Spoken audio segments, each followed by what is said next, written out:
Hey guys, how's it going? ZoëTwoDots here for another Pokemon Go video for you. So today I just wanted to chat about Gen 3.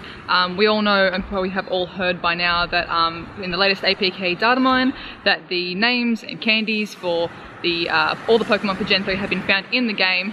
Most likely they're not coming anytime soon, but I just wanted to chat about my favourite Gen 3 Pokemon, and the kind of Pokemon I think we're going to have to look out for in Gen 3. They're going to be coming into the game and kind of like getting involved in the gym meta and how we can prepare for them. So let's get started. So first off, I just wanted to start with my favourite Gen 3 Pokemon. They are Breloom. Breloom is a grass and fighting type Pokemon. It is super cute. It basically has like this little cute like mushroom cap going on, and it's just like adorable. I love it. It's super cute. You might find a theme that all the Pokemon I like are super cute. If I had a gym, it'd be a cute type gym. Wouldn't even have like an element type. It would just be cute Pokemon. Gets battle there. Actually, maybe straying away from that, Sharpedo is one of my favourites from Gen 2. It is a water and dark type Pokemon. I just absolutely love the design of Sharpedo. It just looks like this little shark torpedo bullet. Like, it looks like some crazy toy you would find it for like a pool supplies shop or something like that. Sharpedo is awesome. I think it's a really cool Pokemon.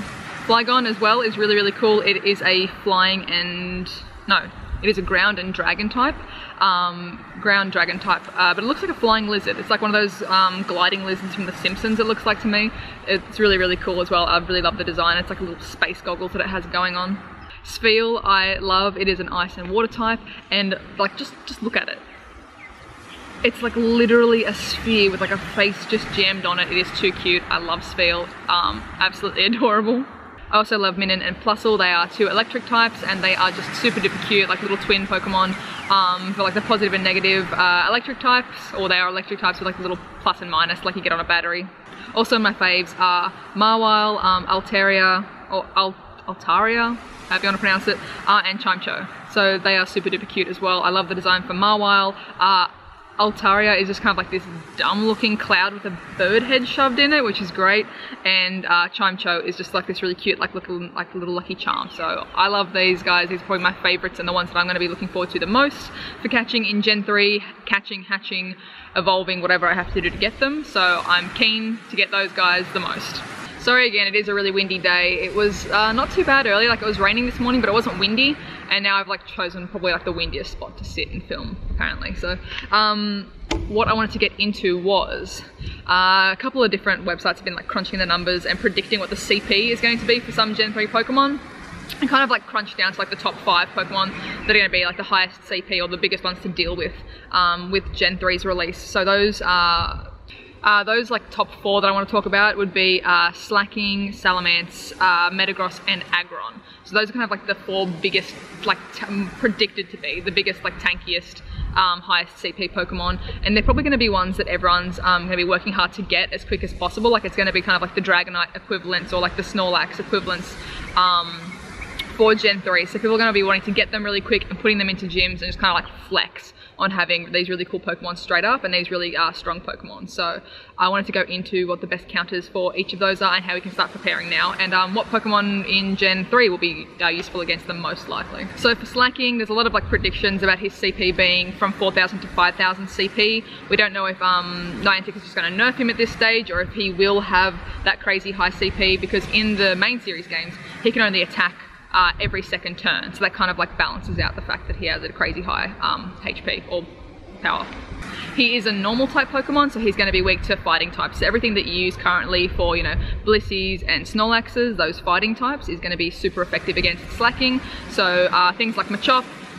If you don't have like a good Machop team, like I had for ages, I didn't have anything to take down Blissey except for I had a counter Hyper Beam Ursaring. That might be a goer as well because it has at least one fighting type move. And then also in Gen 3 is going to be released Blaziken, so that's a fire and fighting type Pokemon. So if we can get Blaziken with double fighting type moves, that might be a good option as well. And also Hariyama. So Hariyama is a Gen 3 Pokemon, and it is also a pure fighting type Pokemon.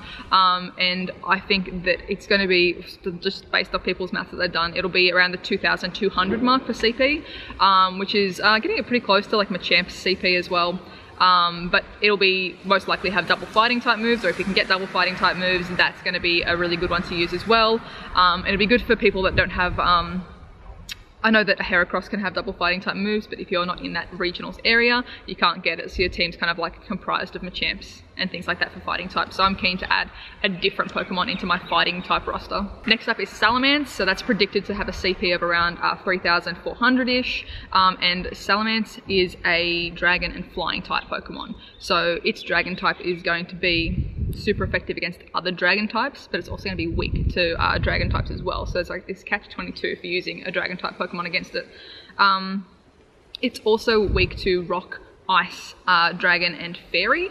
So the most optimal one there being ice, because both of its types are weak to ice. So it's going to have a double super effectiveness against its ice. So ice is going to be your best choice. So if you have some sweet tanky little Laprases with double ice type moves, if you've got those Jinxes that people have been using for raids and stuff recently, they'll be good as well with double ice type moves. Even something I used to use against like Dragonites and stuff like that is Cloyster. Cloyster goes hard and is pretty cool to use in gym fights as well. And being introduced in Gen 3 is Galail. I don't know how you guys want to pronounce it, but I pronounce it Galail or Galail. Galail. And it is going to be an ice type as well, landing somewhere around the 2,200 mark as well for CP, so double ice type moves on that might be useful as well. And Walrein, so that's the evolved form of Spheal. That is going to be an ice and water type as well, so if we can get double ice type moves for that, it is going to be like a third evolution in the line, so probably will have a decent CP as well, and good to have those double ice type moves to take on Salamence. Next up is Metagross. So Metagross is a steel and psychic type and will be landing somewhere around the 3,000 mark for CP as well, so pretty chunky Pokemon, like CP's predicted. So Metagross is weak to ground, ghost, fire and dark type moves, so good spread of Pokemon to use there, but because it is steel type, it is going to be, if it has steel type moves actually, it will be super effective against rock type Pokemon, so be careful if you're trying to use your ground moves on stuff like Rhydon and Golem, because those will be taking super effective damage if it has got steel type moves, so they're probably kind of out. If it's got steel types, it might mess you up a little bit, but hey, maybe you want to take the hits and just power through. So that kind of brings up an option to use some ghost types, which I know I never really get to use any of my ghost types, so Gengar getting back out there with ghost type moves.